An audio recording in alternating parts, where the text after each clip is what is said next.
ಆತ್ಮೀಯ 10ನೇ ತರಗತಿ ವಿದ್ಯಾರ್ಥಿಗಳೆಲ್ಲರಿಗೂ ನಮಸ್ಕಾರ. ಈ ದಿನದ ತರಗತಿಗೆ ಸ್ವಾಗತ. ವಿದ್ಯಾರ್ಥಿಗಳೇ, ಈ ದಿನದ ವಿಡಿಯೋನಲ್ಲಿ 10ನೇ ತರಗತಿ FA1 ಪರೀಕ್ಷೆಗೆ ಸಂಬಂಧಿಸಿದಂತೆ ಒಂದು ಮಾದರಿ ಪ್ರಶ್ನೆ ಪತ್ರಿಕೆ ಹೇಗಿರುತ್ತೆ ಅನ್ನೋದನ್ನ ನಾನು ಪರಿಚಯಿಸ್ತಾ ಇದ್ದೀನಿ. ಸೊ ಈ ಒಂದು ಮಾದರಿ ಪ್ರಶ್ನೆ ಪತ್ರಿಕೆಯಲ್ಲಿ ಕೇಳ್ತಕ್ಕಂತಹ ಎಲ್ಲ ಪ್ರಶ್ನೆಗಳು ಕೂಡ ನಿಮ್ಮ FA1 ಪರೀಕ್ಷೆಗೆ ತುಂಬಾನೇ ಇಂಪಾರ್ಟೆಂಟ್ ಆಗಿರುತ್ತೆ. ಹಾಗಾಗಿ ತುಂಬಾ ವಿದ್ಯಾರ್ಥಿಗಳು ಕಮೆಂಟ್ ಮಾಡಿದ್ರೆ ಮ್ಯಾಮ್ FA1 ಪ್ರಶ್ನೆ ಪತ್ರಿಕೆಯನ್ನ ಹಾಕಿ ಅಂತ ಹೇಳಿ ಕೇಳ್ತಾ ಇದ್ರಿ. ಹಾಗಾಗಿ ಒಂದು ಮಾದರಿ ಪತ್ರಿಕೆಯನ್ನ ನಾನು ಇವಾಗ ನಿಮ್ ಮುಂದೆ ಪ್ರೆಸೆಂಟ್ ಮಾಡ್ತಾ ಇದ್ದೀನಿ. ಬನ್ನಿ ವಿದ್ಯಾರ್ಥಿಗಳೇ, ಪ್ರಶ್ನೆ ಪತ್ರಿಕೆ ಯಾವ ರೀತಿ ಇದೆ, ಹಾಗೆ ಯಾವೆಲ್ಲ ಪ್ರಶ್ನೆಗಳನ್ನ ಒಳಗೊಂಡಿದೆ ಅಂತ ಹೇಳಿ ನೋಡ್ತಾ ಹೋಗೋಣ. ಮೊದಲನೇ ಮೇನ್ ಈ ರೀತಿಯಾಗಿದೆ. ಕೆಳಗಿನ ಪ್ರತಿಯೊಂದು ಹೇಳಿಕೆಗೂ 4 ಆಯ್ಕೆಗಳನ್ನ ನೀಡಲಾಗಿರುತ್ತೆ. ಅವುಗಳಲ್ಲಿ ಸರಿಯಾದ ಉತ್ತರವನ್ನ ಆರಿಸಿ ಬರೆಯಿರಿ ಅಂತ ಹೇಳ್ಕೊಟ್ಟಿದ್ದಾರೆ. ಒಟ್ಟು 3 ಪ್ರಶ್ನೆಗಳು, 3 ಅಂಕಗಳು. ಮೊದಲನೇ ಪ್ರಶ್ನೆ ಈ ರೀತಿಯಾಗಿದೆ. ಹಾಗೆ ಉತ್ತರ ಗೊತ್ತಿತ್ತು ಅಂದ್ರೆ ಲೈವ್ ಚಾಟ್ ಅಲ್ಲಿ ಅಥವಾ ಕಮೆಂಟ್ ಬಾಕ್ಸ್ ಅಲ್ಲಿ ಆನ್ಸರ್ ಮಾಡ್ತಾ ಹೋಗಿ. ಅಬ್ಬಾ, ಆ ಜಲಪಾತ ಎಷ್ಟು ಎತ್ತರದಿಂದ ಧುಮ್ಮಿಕ್ಕುತ್ತಿದೆ? ಈ ವಾಕ್ಯದಲ್ಲಿ ಬಳಸಲಾಗಿರುವ ಲೇಖನ ಚಿಹ್ನೆ. ಅಬ್ಬಾ ಆದ್ಮೇಲೆ ಒಂದು ಲೇಖನ ಚಿಹ್ನೆಯನ್ನ ಹಾಕಿದ್ದಾರೆ. ನೋಡ್ಬೋದು ನೀವು, ಪ್ರಶ್ನೆನಲ್ಲಿ ಕಾಣಿಸ್ತಾ ಇದೆ. ಅದು ಯಾವ ಲೇಖನ ಚಿಹ್ನೆ ಅಂತ ಹೇಳಿ ಕೇಳಿದ್ದಾರೆ. ಆಯ್ಕೆಗಳನ್ನ ಗಮನಿಸಿ. ಆಪ್ಷನ್ ಎ ವಾಕ್ಯವೇಷ್ಟನ, ಆಪ್ಷನ್ ಬಿ ಅರ್ಧ ವಿರಾಮ, ಆಪ್ಷನ್ ಸಿ ಪೂರ್ಣ ವಿರಾಮ, ಆಪ್ಷನ್ ಡಿ ಭಾವಸೂಚಕ. ಯಾವ ಚಿಹ್ನೆ ಇದು? Yes, very good. Option D ಭಾವಸೂಚಕ. ಅಬ್ಬಾ ಆದ್ಮೇಲೆ ಆಗಿರ್ತಕ್ಕಂಥದ್ದು ಭಾವಸೂಚಕ ಚಿಹ್ನೆ ಅಥವಾ ಆಶ್ಚರ್ಯ ಸೂಚಕ ಚಿಹ್ನೆ. ಹಾಗಾಗಿ ಫಸ್ಟ್ ಮೇನ್ ಅಲ್ಲಿ ಇರ್ತಕ್ಕಂತಹ ಮೊದಲನೇ ಪ್ರಶ್ನೆಗೆ ಸರಿಯಾದಂತಹ ಉತ್ತರ ಅಂತ ಹೇಳಿದ್ರೆ ಆಪ್ಷನ್ ಡಿ. ನೋಡಿ, ನೀವು ಉತ್ತರವನ್ನ ಬರೀತಕ್ಕಂಥ ಸಂದರ್ಭದಲ್ಲಿ ಪ್ರಶ್ನೆ ಸಂಖ್ಯೆಯನ್ನ ಹಾಕ್ಬೇಕು, ನಂತರ ಆಪ್ಷನ್ ಅನ್ನ ಹಾಕ್ಬೇಕು, ಅದಾದ ನಂತರ ಉತ್ತರವನ್ನ ಬರಿಬೇಕು. ಭಾವಸೂಚಕ.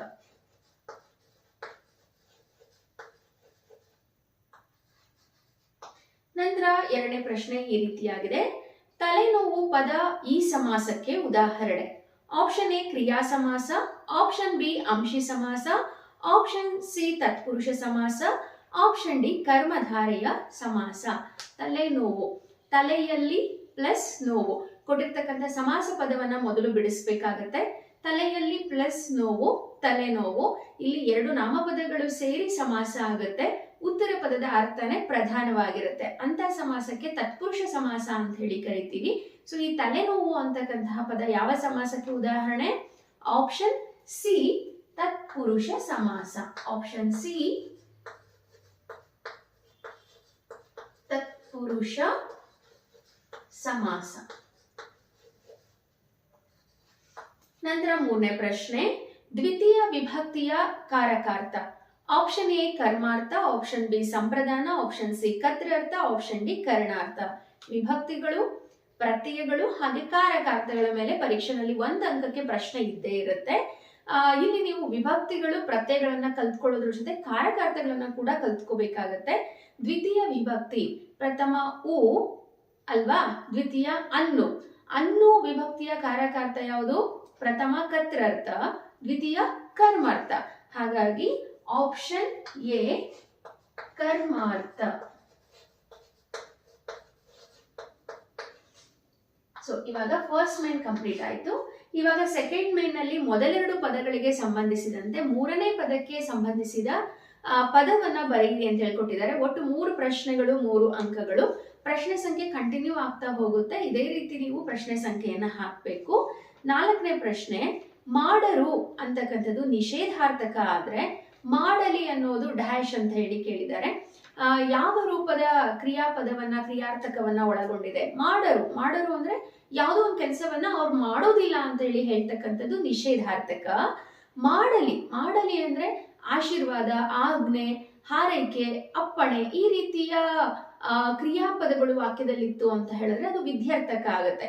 ಈಗ ಮಾಡಲಿ ಅಂತ ಇದೆ, ವಿದ್ಯಾರ್ಥಿಗಳು ಕೆಲಸವನ್ನ ಮಾಡಲಿ.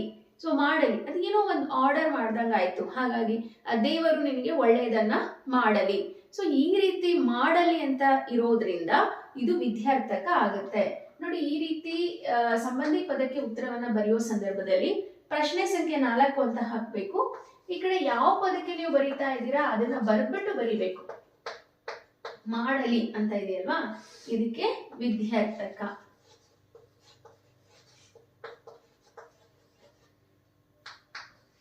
ನಂತರ 5ನೇ ಪ್ರಶ್ನೆ, ಸ್ವರಗಳು 13. ಒಟ್ಟು ಸ್ವರಗಳ ಸಂಖ್ಯೆ ಎಷ್ಟು? 13. ಆ ಇಂದ ಔ ತನಕ. ಹಾಗೆ ಯೋಗವಾಹಗಳ ಸಂಖ್ಯೆ ಎಷ್ಟು ಅಂತ ಹೇಳಿ ಕೇಳಿದ್ದಾರೆ. ಎಷ್ಟು ಯೋಗವಾಹಗಳು? ವರ್ಣಮಾಲೆ ಮೇಲೆ ಕೂಡ ಒಂದು ಪ್ರಶ್ನೆ ಇದ್ದೇ ಇರುತ್ತೆ. ಸ್ವರಗಳು, ವ್ಯಂಜನಗಳು, ಯೋಗವಾಹಗಳು ಅಂತೇಳಿ ವರ್ಣಮಾಲೆಯನ್ನ ವಿಭಾಗ ಮಾಡ್ತೀವಿ. ಯೋಗವಾಹಗಳು ಒಟ್ಟು 2, ಅನುಸ್ವಾರ ಮತ್ತೆ ವಿಸರ್ಗ ಅಂದ್ರೆ ಅಂ ಮತ್ತೆ ಅಹ ಅಲ್ವಾ. ಎಷ್ಟು ಇಲ್ಲಿ ಯೋಗವಾಹಗಳ ಸಂಖ್ಯೆ? 2.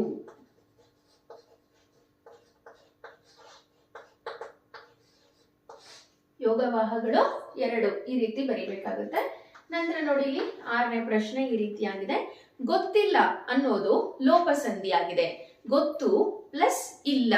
ಗೊತ್ತು ಅಂದಾಗ ಪೂರ್ವ ಪದದಲ್ಲಿ ಊಕಾರ ಬರುತ್ತೆ, ಪ್ಲಸ್ ಇಲ್ಲ ಅಂದಾಗ ಉತ್ತರ ಪದದಲ್ಲಿ ಈ ಅಂತಕ್ಕಂಥ ಸ್ವರ ಬಂದಿದೆ. ಇದೆರಡನ್ನ ಕೂಡಿಸಿ ಬರೆದಾಗ ಗೊತ್ತಿಲ್ಲ. ಇಲ್ಲಿ ಊಕಾರ ಲೋಪ ಆಗಿರೋದನ್ನ ನೋಡ್ಬೋದು. ಅದೇ ರೀತಿ ವದನಾರವಿಂದ ಅನ್ನೋದು ಯಾವ ಸಂಧಿ ಅಂತ ಹೇಳಿ ಕೇಳಿದರೆ, ಕೊಟ್ಟಿರ್ತಕ್ಕಂಥ ಪದವನ್ನ ಮೊದಲು ಬಿಡಿಸಿ ಬರಿಬೇಕಾಗುತ್ತೆ ನೀವು. ವದನ ಪ್ಲಸ್ ಅರವಿಂದ. ವದನ ಅಂದಾಗ ಆ ಅಕ್ಷರ ಬಂದಿದೆ, ಪ್ಲಸ್ ಅರವಿಂದ. ನೋಡಿ ಅ ಪ್ಲಸ್ ಅ ಬಂದಾಗ ಕೂಡಿಸಿ ಬರೆದಾಗ ವದನಾರವಿಂದ ಆ ಬಂದಿದೆ. ಸೊ ಹಾಗಾಗಿ ಇದು ಸವರ್ಣ ದೀರ್ಘ ಸಂಧಿ ಆಗುತ್ತೆ. ಇದಕ್ಕೆ ಸರಿಯಾದಂತ ಉತ್ತರ 6ನೇ ಪ್ರಶ್ನೆಗೆ ಅಂದ್ರೆ ವದನಾರವಿಂದ ಸವರ್ಣ ದೀರ್ಘ ಸಂಧಿ.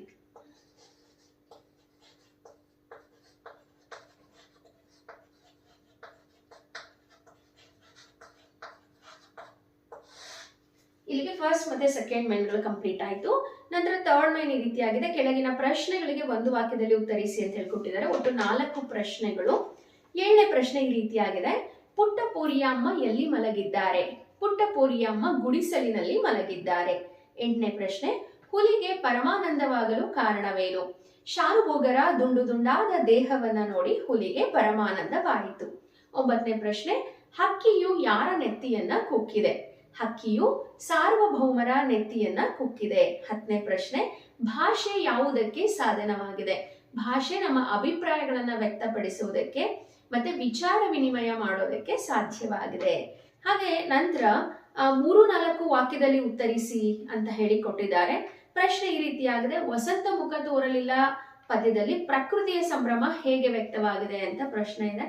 ವಸಂತ ಮುಖ ತೋರಲಿಲ್ಲ ಪದ್ಯದಲ್ಲಿ ಪ್ರಕೃತಿಯ ಸಂಭ್ರಮ ಹೇಗೆ ವ್ಯಕ್ತವಾಗಿದೆ ಅಂತ ಹೇಳಿದ್ರೆ, ಮಾವಿನ ಮರಗಳು ಮೈತುಂಬಿ ನಿಂತಿದೆ, ರಂಗೋಲಿಯು ತಳತಳಿಸುತ್ತಿದೆ, ಹಾಗೇನೆ ಹಕ್ಕಿಗಳು ರೆಕ್ಕೆ ಬಿಚ್ಚಿ ಹಾರುತ್ತಿದೆ, ಕೋಗಿಲೆ ಸಂತೋಷದಿಂದ ಹಾಡುತ್ತಿದೆ. ಈ ರೀತಿ ಬರಿಬೇಕಾಗುತ್ತೆ. ನಂತರ ಪ್ರಶ್ನೆ. ಕನ್ನಡ ಭಾಷೆ ಹದಗೊಂಡದ್ದು ಹೇಗೆ ಅಂತ ಇದೆ. ಸೊ ಈ ಕ್ವಶನ್ಸ್ ನಿಮ್ಮ ಕ್ಲಾಸ್ ವರ್ಕ್ ಅಲ್ಲಿ ಟಿಕ್ ಹಾಕೊಳ್ಳಿ. ಇದು ಇಂಪಾರ್ಟೆಂಟ್ ಆಗಿರ್ತಕ್ಕಂಥ ಕ್ವಶನ್ಸ್ ಆಗಿರುತ್ತೆ. ಓಕೆನಾ. ನಂತರ ನೋಡಿ ಇಲ್ಲಿ ಲೇಖಕರ ಪರಿಚಯವನ್ನ ಬರೆಯಿರಿ ಅಂತ ಹೇಳಿ ಕೊಟ್ಟಿದ್ದಾರೆ. ಎಂ ಮರಿಯಪ್ಪ ಭಟ್ಟ ಇವರ ಪರಿಚಯವನ್ನ ಬರೀರಿ ಅಂತ ಹೇಳಿ ಕೊಟ್ಟಿದ್ದಾರೆ. ಇಲ್ಲಿ ಕವಿ ಪರಿಚಯವನ್ನ ನೀವು ವಾಕ್ಯದ ರೂಪದಲ್ಲೇನೆ ಬರೀಬೇಕಾಗುತ್ತೆ. ಸೊ ವಾಕ್ಯದ ರೂಪದಲ್ಲಿ ಬರೆದ್ರಿ ಅಂತ ಹೇಳಿದ್ರೆ ನಿಮಗೆ ಔಟ್ ಆಫ್ ಔಟ್ ಅಂಕಗಳು ಸಿಗುತ್ತೆ. ಹಾಗಿದ್ರೆ ಇವಾಗ ಎಂ ಮರಿಯಪ್ಪ ಭಟ್ಟ ಇವರ ಪರಿಚಯವನ್ನ ತಿಳಿದುಕೊಳ್ಳೋಣ. ಓಕೆ, ಎಂ ಮರಿಯಪ್ಪ ಭಟ್ಟ ಇವರ ಪರಿಚಯವನ್ನ ನೋಡೋದಾದ್ರೆ, ಎಂ ಮರಿಯಪ್ಪ ಭಟ್ಟ ಇವರು 1906ರಲ್ಲಿ ದಕ್ಷಿಣ ಕನ್ನಡ ಜಿಲ್ಲೆಯ ಪುತ್ತೂರು ತಾಲೂಕಿನ ಕಬಕ ಗ್ರಾಮದಲ್ಲಿ ಜನಿಸಿದರು. ಇವರು ಕನ್ನಡ ಸಾಹಿತ್ಯಕ್ಕೆ ಅಪಾರವಾದಂತಹ ಕೊಡುಗೆಯನ್ನ ನೀಡಿದ್ದಾರೆ. ಇವರು ರಚನೆ ಮಾಡಿರ್ತಕ್ಕಂತಹ ಕೃತಿಗಳು ಅಂತ ಹೇಳಿದ್ರೆ ತುಳು ಇಂಗ್ಲಿಷ್ ನಿಘಂಟು, ಅಭಿನವ ಮಂಗರಾಜನ ನಿಘಂಟು, ಜಾತಕ ತಿಲಕಂ, ಛಂದಸ್ಸಾರ ಮೊದಲಾದ ಕೃತಿಗಳನ್ನ ರಚನೆ ಮಾಡಿದ್ದಾರೆ.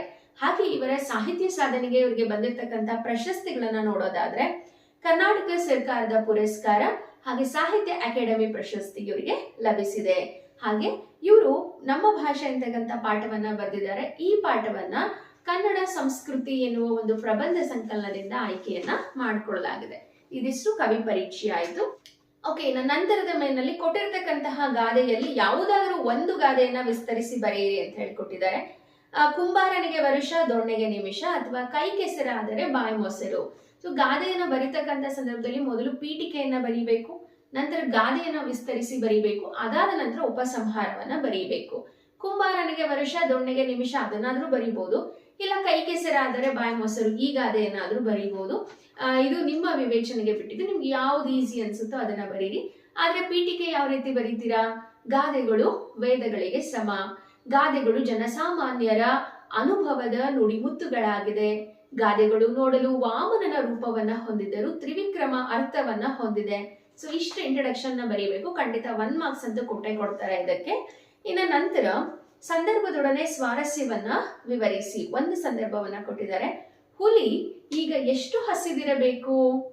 ಈ ವಾಕ್ಯವನ್ನ ಎನ್ ಮೂರ್ತಿರಾವ್ ಅವರು ರಚನೆ ಮಾಡಿರ್ತಕ್ಕಂತಹ ವ್ಯಾಘ್ರಗೀತೆ ಎಂಬ ಪಾಠದಿಂದ ಆರಿಸಿಕೊಳ್ಳಲಾಗಿದೆ. ಶಾನುಭೋಗರು ಹುಲಿಯಿಂದ ತಪ್ಪಿಸ್ಕೊಂಡು ಮನೆಗೆ ಬಂದು ರಸದೂಟವನ್ನ ಸವಿತಕ್ಕಂತಹ ಸಂದರ್ಭದಲ್ಲಿ ಹುಲಿ ಬಗ್ಗೆ ನೆನಪು ಮಾಡ್ಕೊಂಡು ಪಾಪ ಹುಲಿ ಕೂಡ ಹಸಿವಾಗಿತ್ತು. ಇವಾಗ ಪಾಪ ಅದ್ ಏನ್ ಮಾಡ್ತಾ ಇದೆಯೇನೋ, ಅದಕ್ಕೆ ಆಹಾರ ಸಿಕ್ತೋ ಇಲ್ವೋ, ಅದಕ್ಕೆ ಇನ್ನೆಷ್ಟು ಹಸಿವಾಗಿದೆಯೇನೋ ಅಂತ ಹೇಳಿ ಹುಲಿ ಬಗ್ಗೆ ಯೋಚನೆ ಮಾಡ್ತಿದ್ದಾರೆ. ಇನ್ನು ನಂತರದ ಮೇಲಿನಲ್ಲಿ ಪದ್ಯ ಭಾಗವನ್ನ ಪೂರ್ಣ ಮಾಡಿ ಅಂತ ಹೇಳಿ ಕೊಟ್ಟಿದ್ದಾರೆ. ಸಂಕಲ್ಪ ಗೀತೆ ಪದ್ಯದ 2 ಪ್ಯಾರಾಗಳನ್ನ ಕೊಟ್ಟಿದ್ದಾರೆ 4 ಅಂಕಗಳಿಗೆ. ಯಾವ್ದಾದ್ರು ಒಂದನ್ನ ಬರೆದ್ರೆ ಸಾಕಾಗುತ್ತೆ.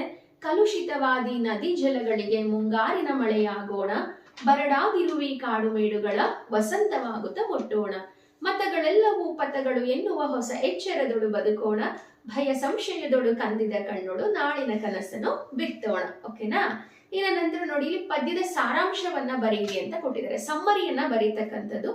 ಇಲ್ಲಿ ಹಕ್ಕಿ ಹಾರುತ್ತಿದೆ ನೋಡಿದಿರಾ, ಪದ್ಯದ ಸಮ್ಮರಿಯನ್ನ ಬರೆಯೋ ಕೊಟ್ಟಿದ್ದಾರೆ. ಯುಗ ಯುಗಗಳ ಹಣೆ ಬರಹವ ವರಸಿ, ಮನ್ವಂತರಗಳ ಭಾಗ್ಯವ ತೆರೆಸಿ, ರೆಕ್ಕೆಯ ಬೀಸುತ್ತ ಚೇತನಗೊಳಿಸಿ, ಹೊಸಗಾಲದ ಹಸು ಮಕ್ಕಳ ಹರಸಿ, ಹಕ್ಕಿ ಹಾರುತ್ತಿದೆ ನೋಡಿದಿರಾ. ಸೊ ಇದರ ಸಾರಾಂಶವನ್ನ ಬರೀಬೇಕು. ಸಾರಾಂಶ ಬರೆಯೋದಕ್ಕಿಂತ ಮುಂಚೆ ಇದು ಯಾವ ಪದ್ಯದ ಸಾಲು, ಯಾರು ರಚನೆ ಮಾಡಿದ್ದಾರೆ, ದ.ರಾ ಬೇಂದ್ರೆ ಅವರು ರಚಿಸಿರ್ತಕ್ಕಂತಹ ಹಕ್ಕಿ ಹಾರುತ್ತಿದೆ ನೋಡಿದಿರಾ ಎಂಬ ಪದ್ಯದ ಸಾಲುಗಳು ಇದಾಗಿದೆ. ಹಾಗೆ ಗರಿ ಎನ್ನುವ ಕವನ ಸಂಕಲನದಿಂದ ಈ ಒಂದು ಪದ್ಯವನ್ನ ಆಯ್ಕೆ ಮಾಡ್ಕೊಂಡಿದ್ದಾರೆ ಅಂತ ಬರೆದು ಸಾರಾಂಶ ಎಲ್ಲ ಬರೆದ್ಮೇಲೆ ಲಾಸ್ಟಿಯ ಮೌಲ್ಯ ಬರೀಬೇಕು. ಮೌಲ್ಯಕ್ಕೆ 1 ಅಂಕ ಇದ್ದೇ ಇರುತ್ತೆ. ಮೌಲ್ಯ ಅಂದ್ರೆ ಟೋಟಲ್ ಆಗಿ ಓವರ್ ಆಗಿ ಆ ಪದ್ಯ ಏನನ್ನ ತಿಳಿಸ್ಕೊಡುತ್ತೆ ಅನ್ನೋದನ್ನ ಬರೀಬೇಕು. ನಂತರ 8-10 ವಾಕ್ಯದಲ್ಲಿ ಉತ್ತರಿಸಿ 4 ಅಂಕಕ್ಕೆ ಕೊಟ್ಟಿದ್ದಾರೆ. ಇಲ್ಲಿ ಶಾನುಭೋಗರನ್ನ ರಕ್ಷಿಸಿದ್ದು ಕಿರ್ದಿ ಪುಸ್ತಕವೇ ಅಥವಾ ಹುಲಿಯ ಧರ್ಮವೇ, ವಿವರಿಸಿ ಅಂತ ಹೇಳಿ ಕೊಟ್ಟಿದ್ದಾರೆ. ನಾನು ಇಲ್ಲಿ ಕ್ವಶನ್ ಆನ್ಸರ್ಸ್ಗೆ ನಿಮ್ಗೆ ಇದು ಹಾಕ್ತಾ ಇಲ್ಲ, ಏನಂತ ಹೇಳಿದ್ರೆ ಹೇಳ್ತಾ ಇಲ್ಲ ಉತ್ತರಗಳನ್ನ. ಯಾಕಂದ್ರೆ ಭಾಷಾ ವಿಷಯದಲ್ಲಿ ನಿಮ್ಮ ಅಭಿವ್ಯಕ್ತಿಗೆ ಹೆಚ್ಚಿನ ಪ್ರಾಶಸ್ತ್ಯ ಇರುತ್ತೆ. ಹಾಗಾಗಿ ನೀವು ಬರೀಬಹುದಾಗಿದೆ, ನಿಮ್ಮ ಓನ್ ಸೆಂಟೆನ್ಸ್ ಅಲ್ಲಿ ಆನ್ಸರ್ಸ್ ನ ಬರೀಬಹುದಾಗಿದೆ. ಇನ್ನ ನಂತರ ಕೊನೆಯ ಮೇನನ್ನ ನೋಡೋದಾದ್ರೆ, ಪತ್ರಲೇಖನಕ್ಕೆ ಸಂಬಂಧಿಸಿದಂತೆ ನಿಮ್ಮನ್ನ ಧಾರವಾಡದ ಸರ್ಕಾರಿ ಪ್ರೌಢಶಾಲೆಯ ಹರ್ಷಿತಾ ಎಂದು ಭಾವಿಸಿಕೊಂಡು ನಿಮ್ಮ ಬಡಾವಣೆಯಲ್ಲಿ ಒಂದು ಸಾರ್ವಜನಿಕ ಶೌಚಾಲಯವನ್ನ ನಿರ್ಮಿಸಿಕೊಡುವಂತೆ ಕೋರಿ ಮಹಾನಗರ ಪಾಲಿಕೆಯ ಆಯುಕ್ತರಿಗೆ ಪತ್ರ ಬರೀರಿ ಅಂತ ಹೇಳಿ ಕೊಟ್ಟಿದ್ದಾರೆ. ಅಂದ್ರೆ ಇಲ್ಲಿ ಒಂದು ಪಬ್ಲಿಕ್ ಟಾಯ್ಲೆಟ್ ಅನ್ನ ನಿಮ್ಮ ಒಂದು ಲೇಔಟ್ ಅಲ್ಲಿ ಅಥವಾ ನಿಮ್ಮ ಬಡಾವಣೆಯಲ್ಲಿ ನಿರ್ಮಿಸಿಕೊಡಿ ಅಂತ ಹೇಳಿ ನೀವು ಪತ್ರವನ್ನ ಬರೀಬೇಕಾಗಿದೆ. ಫ್ರಮ್ ಅಡ್ರೆಸ್ ಇರಬೇಕು, ಟು ಅಡ್ರೆಸ್ ಇರಬೇಕು, ಹಾಗೆ ವಿಷಯ ಇರಬೇಕು, ಹಾಗೆ ಪತ್ರದಲ್ಲಿ ಯಾವ್ಯಾವ ರೀತಿಯ ವಾಕ್ಯಗಳನ್ನ ಬಳಸ್ತೀರಾ, ಎಷ್ಟು ಚೆನ್ನಾಗಿ ಪತ್ರವನ್ನ ಪ್ರೆಸೆಂಟೇಶನ್ ಮಾಡಿದೀರಾ ಅನ್ನೋದ್ರ ಮೇಲೆ ಅಂಕಗಳು ಡಿಸೈಡ್ ಆಗುತ್ತೆ. ಸೊ ಪತ್ರ ಯಾರಿಗೆಲ್ಲ ಬರೆಯಕ್ ಬಂದಿಲ್ಲ ಅಂತ ಹೇಳಿದ್ರೆ ಇದಕ್ಕೆ ಸಂಬಂಧಿಸಿದಂತೆ ಒಂದು ವಿಡಿಯೋ ಇದೆ, ಅಲ್ಲಿ ನೋಡ್ಬೋದು ಅಂತ ಹೇಳಿ ಹೇಳ್ತಾ, ಸೊ ಮತ್ತೆ ಭೇಟಿ ಆಗ್ತೀನಿ ಮುಂದಿನ ತರಗತಿಯಲ್ಲಿ. ಧನ್ಯವಾದಗಳು.